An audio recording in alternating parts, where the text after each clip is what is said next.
بسم اللہ الرحمن الرحیم۔ السلام علیکم ورحمۃ اللہ وبرکاتہ۔ دروس التزکیہ، سبق نمبر 16، پیج نمبر 149۔ کیوں روئے؟ آج ہم نے دروس التزکیہ سے جو ہے ایک سبق ہے جس کی ہیڈنگ ہے کہ آپ کیوں روئے، رونے کا سبب کیا تھا۔ اس کے تعلق سے پڑھنا ہے کہ اللہ کے پیارے رسول صلی اللہ تعالیٰ علیہ وسلم کے جان نثار صحابہ کس قدر اللہ کے پیارے رسول صلی اللہ تعالیٰ علیہ وسلم کے اوپر اپنی جانیں قربان کیا کرتے تھے۔ صحابہ تو صحابہ، بچے بھی جو ہیں اللہ کے پیارے رسول صلی اللہ تعالیٰ علیہ وسلم کے دین کی خاطر جو ہے بے پناہ جو ہے قربانیاں پیش کرتے۔ اور اس میں آپ دیکھیں گے اس سبق کے اندر کہ بہت چند بچوں کا یہاں پر ذکر آ رہا ہے کہ جنہیں جنگ کے لیے تیار ہو گئے اور اللہ کے پیارے رسول نے انہیں منع فرمایا تو جس کی وجہ سے وہ رونا شروع ہو گئے۔ تو دیکھیے یہ ہے سبق۔ رسول اللہ صلی اللہ تعالیٰ علیہ وسلم کے صحابہ نے اپنی زندگیاں اللہ کے دین کے لیے وقف کر دیں۔ صحابہ کرام نے اپنی تمام پوری کی پوری زندگی اللہ تعالیٰ کے دین کے لیے وقف کر دی۔ ان کا جینا مرنا اللہ کے رضا کے لیے تھا۔ ان کا اس دنیا کے اندر رہنا اور اس دنیا سے جانا صرف اور صرف ایک ہی خواہش تھی کہ اللہ رب العزت کی رضا حاصل کرنا۔ اس قربانی میں چھوٹے بڑے سب برابر تھے، چاہے اس میں چھوٹے ہوں یا بڑے ہوں، سب برابر تھے۔ سب جو ہیں اپنی زندگیاں اسی لیے جو ہے گزارتے تھے کہ اللہ تعالیٰ کی رضا کے اندر گزریں، اور جب جائیں تو اللہ رب العزت کی رضا پر اس دنیا سے جائیں۔ دیکھیے اس کی مثال کہ جنگ بدر کے دن سعد اور ان کے بھائی امیر بن ابی وقاص مسلمانوں کے لشکر میں شامل تھے، تو حضرت امیر رضی اللہ تعالیٰ عنہ اس میں چھپے چھپے پھر رہے تھے۔ حضرت سعد نے کہا، بھائی تم ایسا کیوں کر رہے ہو؟ تو آپ نے جواب دیا، مجھے ڈر ہے کہ رسول اللہ صلی اللہ تعالیٰ علیہ وسلم کہیں مجھے نہ دیکھ لیں، کیونکہ وہ دیکھ لیں گے تو چھوٹا بتا کر مجھے لشکر سے واپس کر دیں گے۔ بچپنے کا زمانہ ہے۔ حضرت امیر رضی اللہ تعالیٰ عنہ اور حضرت سعد رضی اللہ تعالیٰ عنہ، اب حضرت امیر جو ہیں وہ چھوٹے تھے تو وہ چھپ کے پھر رہے تھے کہ کہیں رسول اللہ صلی اللہ تعالیٰ علیہ وسلم مجھے دیکھ لیں گے اور کہیں گے کہ یہ چھوٹا ہے، اسے لشکر سے واپس کر دو۔ دیکھیے بچپنے کا زمانہ اور پھر کیا جذبات تھے۔ مگر مجھے جنگ میں مجھے چلنا ہے، شاید اللہ تعالیٰ مجھے شہادت سے ہمکنار فرمائے، یعنی اللہ رب العزت مجھے جو ہے شہادت کا مرتبہ عطا کرے۔ پھر حضرت امیر رسول اللہ صلی اللہ علیہ وسلم کی خدمت میں لائے گئے تو آپ صلی اللہ تعالیٰ علیہ وسلم نے انہیں صغر سنی کی وجہ سے، چھوٹی عمر کی وجہ سے منع فرمایا۔ یہ سن کر آپ رونے لگے، یہاں تک کہ آپ صلی اللہ تعالیٰ علیہ وسلم نے انہیں جہاد کی اجازت مرحمت فرمائی۔ پس آپ جنگ بدر میں شہید ہو گئے۔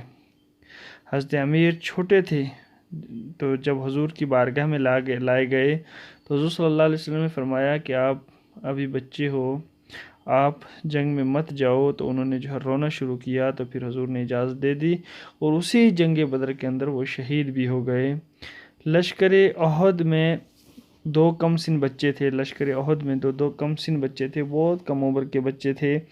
جب لشکر مقام ثنیہ میں پہنچا تو رسول اللہ صلی اللہ علیہ وسلم نے ان سے حاضر ہونے کو کہا۔ پھر ان میں جو بچے تھے انہیں جنگ میں جانے سے منع فرمایا۔ اب جو بچے تھے انہیں کہا کہ آپ جنگ میں مت جائیں۔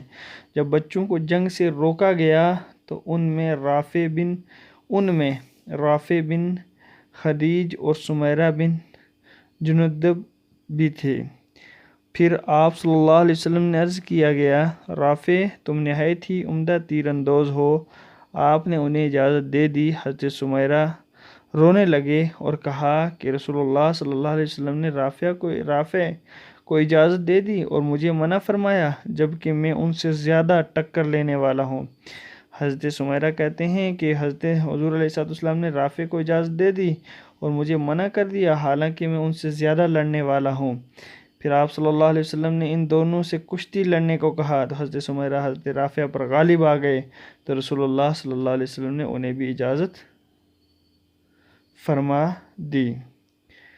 ہم نے ابھی ملاحظہ کیا، اب ان دونوں واقعے سے ہمیں کیا سبق ملا؟ دیکھیے کہ وہ دونوں بچے رو پڑے۔ آخر وہ کیوں روئے؟ ان کا سبب کیا تھا؟ زندگی طلب کرنا؟ کیا وہ اس لیے روئے کہ ہم جو ہے شہید ہو جائیں گے، ہمارے اوپر موت واقع ہو جائے گی، یا وہ موت کے لیے روئے؟ تو حقیقت یہ ہے کہ وہ موت کی طلب کے لیے روئے، کیونکہ انہیں معلوم تھا کہ ان کی موت اللہ کی دین کی عزت افزائی کے لیے ہے۔ انہیں یہ معلوم تھا کہ ہمارا مرنے سے جو ہے دین کو عزت ملے گی، دین کو جو ہے عزت افزائی ملے گی، دین کے اندر بڑھاوا ہوگا، اس لیے وہ اللہ کی راہ میں موت کے طالب تھے۔ اور اس عزت افزائی میں اللہ کی خوشنودی ہے، اور اس عزت افزائی میں اللہ تعالیٰ کی خوشنودی ہے، اللہ تعالیٰ کی چاہت ہے، اور اللہ تعالیٰ کی خوشنودی میں سعادت ابدیہ ہے، یعنی سعادت ابدیہ ہے، ہمیشہ کی نیک بختی ہے۔ ہر مسلمان کو سیرت صحابہ سمجھنے اور ان کے راستے پر عمل کرنے کی ضرورت ہے، کیونکہ وہ ہدایت کے نجوم ہیں۔ یہ تھا آج کا ہمارا سبق، جس کا خلاصہ یہ ہے کہ وہ دونوں بچے اس لیے روئے موت کی طلب کے لیے، اللہ تعالیٰ کی رضا کے لیے، اللہ تعالیٰ کی خوشنودی کے لیے۔ اب ہیں الفاظ معنی۔ پہلا لفظ ہے لشکر۔ لشکر کا معنی ہے جماعت، فوج۔ دوسرا لفظ ہے ہمکنار ہونا، مرتبہ حاصل کرنا۔ صغر سنی کا معنی ہے چھوٹی عمر۔ اس کے بعد ہے عمدہ تیر اندوز، اچھا تیر چلانے والا۔ عزت افزائی یعنی عزت ملنا، عزت دینا۔ خوشنودی کا معنی چاہت۔ سیرت کا معنی ہے حضور صلی اللہ تعالیٰ علیہ وسلم کی زندگی۔ یہ تھے الفاظ معنی۔ اب دیکھیے کوشچن اور آنسر۔ پہلا کوشچن ہے صحابہ کرام نے اپنی زندگیاں وقف کر دیں کس کے لیے؟ تو پہلے کوشچن کا آنسر ہے رسول اللہ صلی اللہ تعالیٰ علیہ وسلم کے صحابہ نے اپنی زندگیاں اللہ کے دین کے لیے وقف کر دی تھیں۔ یہ ہے فرسٹ کوشچن کا آنسر۔ سیکنڈ کوشچن ہے ان کا جینا مرنا کس کی رضا کے لیے تھا؟ تو سیکنڈ کوشچن کا آنسر ہے ان کا جینا مرنا اللہ کی رضا کے لیے تھا۔ کوشچن نمبر تھرڈ ہے ان میں چھوٹے بڑے برابر ہیں کس میں؟ تو کوشچن نمبر تھرڈ کا آنسر ہے اس قربانی میں چھوٹے بڑے سب برابر ہیں۔ کوشچن نمبر 4 ہے حضرت امیر بن وقاص چھپے چھپے پھر رہے تھے کیوں؟ کوشچن نمبر 4 کا آنسر ہے آپ نے جواب دیا مجھے ڈر ہے کہ رسول اللہ کہیں مجھے نہ دیکھ لیں، کیونکہ وہ دیکھ لیں گے تو چھوٹا بتا کر مجھے لشکر سے واپس کر دیں گے، اس لیے وہ چھپے چھپے پھر رہے تھے۔ جب رسول اللہ صلی اللہ علیہ وسلم کی بارگاہ میں کوشچن نمبر 5 جب رسول اللہ صلی اللہ علیہ وسلم کی بارگاہ میں حضرت امیر پیش کیا گیا تو آپ نے انہیں منع فرمایا کیوں؟ تو کوشچن نمبر 5 کا آنسر ہے حضرت امیر رسول اللہ صلی اللہ علیہ وسلم کی خدمت میں لائے تو آپ نے انہیں صغر سنی کی وجہ سے منع فرمایا۔ یہ ہے کوشچن نمبر 5 کا آنسر۔ کوشچن نمبر 6 ہے حضرت عمیر رضی اللہ تعالیٰ عنہ کیوں روئے؟ جب انہیں اللہ کے پیارے رسول صلی اللہ تعالیٰ علیہ وسلم نے صغر سنی کی وجہ سے منع فرمایا تو یہ سن کر آپ رونے لگے، یہاں تک کہ آپ صلی اللہ علیہ وسلم نے انہیں جہاد کی اجازت مرحمت فرما دی۔ یہ ہے کوشچن نمبر 6 کا آنسر۔ کوشچن نمبر 7 ہے وہ کون ہیں جنہیں لشکر احد سے رسول اللہ صلی اللہ علیہ وسلم نے واپس کر دیا تھا؟ تو کوشچن نمبر 7 کا آنسر ہے ان میں رافع بن خدیج اور سمیرہ بن جندب بھی تھے۔